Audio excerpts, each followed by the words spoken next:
ജിബൻ, അങ്ങനെ ആലിന്റെ അവയവങ്ങൾ തിരുവനന്തപുരത്ത് എത്തിച്ചിട്ടുണ്ട്. ഇനി നിർണായകമായിട്ടുള്ള ശസ്ത്രക്രിയയാണ്. അത് 2 കുഞ്ഞുങ്ങൾക്കാണ് നടക്കാനിരിക്കുന്നത്. ശസ്ത്രക്രിയയുടെ കൂടുതൽ വിവരങ്ങൾ എങ്ങനെയാണ്?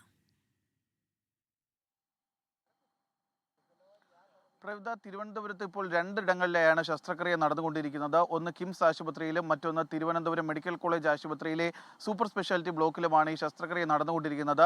ഇതിൽ കരൾ എത്തിച്ചിരിക്കുന്നത് തിരുവനന്തപുരം കിംസ് ആശുപത്രിയിൽ ചികിത്സയിലുണ്ടായിരുന്ന 6 മാസം മാത്രം പ്രായമുള്ള ഒരു കുരുന്നിനാണ്. ആ കുരുന്നിനാണ് കരൾ എത്തിച്ചിരിക്കുന്നത്. അവിടെ 7 മണിയോടുകൂടി തന്നെ ശസ്ത്രക്രിയകൾ ആരംഭിച്ചിരുന്നു. അവിടേക്കാണ് കരൾ എത്തിച്ചത്.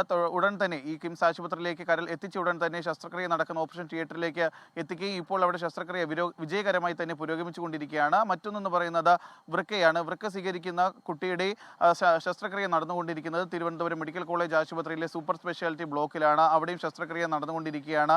മറ്റൊന്നെന്ന് പറയുന്നത് ഹൃദയ വാൾവാണ് തിരുവനന്തപുരത്തേക്ക് എത്തിച്ചത്. തിരുവനന്തപുരം ശ്രീചിത്ര ആശുപത്രിയിലേക്കാണ് ഹൃദയത്തിന്റെ വാൾവ് എത്തിച്ചത്. അത് പക്ഷേ ഇവിടെ ഇന്ന് ശസ്ത്രക്രിയയൊന്നും തന്നെ നടക്കുന്നില്ല. നിലവിൽ ഈ ഹൃദയത്തിന്റെ വാൾവ് ഈ ആശുപത്രിയുടെ വാൾവിൽ സൂക്ഷിക്കുന്ന ബാങ്കിൽ തന്നെയാണ് സൂക്ഷിക്കുന്നത്. അതിനു വേണ്ടിയിട്ടുള്ള നടപടിക്രമങ്ങൾ ശ്രീചിത്ര ആശുപത്രിയിലും പുരോഗമിച്ചുകൊണ്ടിരിക്കുകയാണ്. എന്തായാലും നമ്മുടെ നാട് ആരോഗ്യ മേഖലയെ സംബന്ധിച്ചിടത്തോളം അല്ലെങ്കിൽ ഈ അവയവദാനത്തെ സംബന്ധിച്ചിടത്തോളം ചരിത്രപരമായ ഒരു നേട്ടമാണ് ഇന്ന് നമ്മുടെ നാട്ടിൽ ഉണ്ടായിരിക്കുന്നത്. കാരണം വെറും 10 മാസം മാത്രം പ്രായമുള്ള ആലിൻ എന്ന് പറയുന്ന ആ കുരുന്നിലൂടെ 5 കുരുന്നുകൾക്ക് പുതുജീവൻ നൽകിയിരിക്കുകയാണ്. അതിനുശേഷമാണ് ഈ 10 മാസം മാത്രം പ്രായമുള്ള ആലിൻ ഈ നാടിനോട് അല്ലെങ്കിൽ നമ്മളോടെല്ലാം തന്നെ വിട പറഞ്ഞിരിക്കുന്നത്. എന്തായാലും നേരത്തെ ഈ ജൈനേഷ് എന്ന് പറയുന്ന വാഹനത്തിന്റെ സാരഥി, ആംബുലൻസിന്റെ സാരഥി പറഞ്ഞൊരു വാക്കുണ്ട്. കാരണം ഈ ഒരു ദൗത്യം തന്റെ അടുത്തേക്ക് എത്തിയപ്പോൾ തന്റെ മനസ്സിൽ ഒറ്റ കാര്യം മാത്രമേ ഉണ്ടായിരുന്നുള്ളൂ.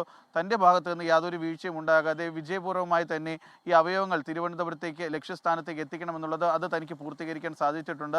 ഇനി അദ്ദേഹം ഈ ജൈനേഷ് എന്ന് പറയുന്ന വാഹനത്തിൻ്റെ സാരഥിയും അതുപോലെ കേരളക്കാരെ എല്ലാവരും ഉറ്റുനോക്കുന്നത് അല്ലെങ്കിൽ പ്രാർത്ഥിക്കുന്നതെന്ന് പറയുന്നത് ഈ ശസ്ത്രക്രിയകളെല്ലാം തന്നെ വിജയകരമായി പൂർത്തിയാക്കിയ ശേഷം ആ കുരുന്നുകളുടെ ശരീരത്തിൽ ഈ അവയവങ്ങൾ ജീവനോടെ തുടിച്ചു തുടങ്ങുന്ന ഒരു വാർത്ത പുറം ലോകത്തേക്ക് എത്രയും വേഗം എത്തണമെന്നുള്ളതാണ് ഇനി എല്ലാവരുടെയും ആ ഒരു പ്രാർത്ഥന എന്ന് പറയുന്നത്. എന്തായാലും നമ്മളെല്ലാവരും കാത്തിരിക്കുന്നത് പോലെ ഈ അവയവങ്ങളെല്ലാം തന്നെ ഈ ശസ്ത്രക്രിയയ്ക്ക് ശേഷം വിജയകരമായി ശസ്ത്രക്രിയ പൂർത്തീകരിച്ച അതിനുശേഷം ഈ 5 കുരുന്നുകൾക്കും പുതുജീവൻ ഏകിക്കൊണ്ട് അവരെല്ലാവരും തന്നെ നമ്മുടെ മുന്നിലേക്ക് എത്തുമെന്നുള്ളൊരു കാര്യം തന്നെയാണ് നമ്മളെല്ലാവരും പ്രതീക്ഷിക്കുന്നത്. എന്തായാലും ഇന്ന് കേരളക്കാരെ എല്ലാവരും തന്നെ ഉറ്റുനോക്കിയ അതുപോലെ തന്നെ വിജയകരമായ രീതിയിൽ എല്ലാവരും ഒന്നിച്ച് കൈകോർക്കുന്ന ഒരു കാഴ്ചയാണ് ഉണ്ടായിരുന്നത്. കാരണം ഈ 7:15 അമൃത ആശുപത്രിയിൽ നിന്ന് ഈ ആംബുലൻസ് പുറപ്പെടുന്ന സമയത്ത് വലിയ രീതിയിലുള്ള ഒരു തിരക്കാണ് ആ ഒരു സമയത്ത് എല്ലാ റോഡുകളിലും ഉണ്ടായിരുന്നത്. പക്ഷേ പോലീസിന്റെ ഭാഗത്തു നിന്നും പ്രത്യേകിച്ച് നാട്ടുകാരുടെ ഭാഗത്തു നിന്നും എല്ലാം തന്നെ എല്ലാവരും ഒന്നിച്ചു നിന്നപ്പോൾ ആ റോഡെല്ലാം തന്നെ എത്രയും വേഗം തന്നെ ക്ലിയർ ആക്കുകയും അവിടെ ആംബുലൻസ് വളരെ വിജയപൂർവ്വം തന്നെ ഈ ആംബുലൻസ് പ്രതീക്ഷിച്ചതിലും വേഗത്തിൽ എല്ലാ റോഡുകളും തന്നെ ആംബുലൻസിന് മുന്നോട്ട് പോകാൻ സാധിച്ചു. പ്രത്യേകിച്ച് തിരുവനന്തപുരത്തേക്ക് എത്തിയപ്പോൾ തന്നെ സാധാരണഗതിയിൽ നമ്മൾ കാണുന്നത് പോലെയൊന്നുമല്ല,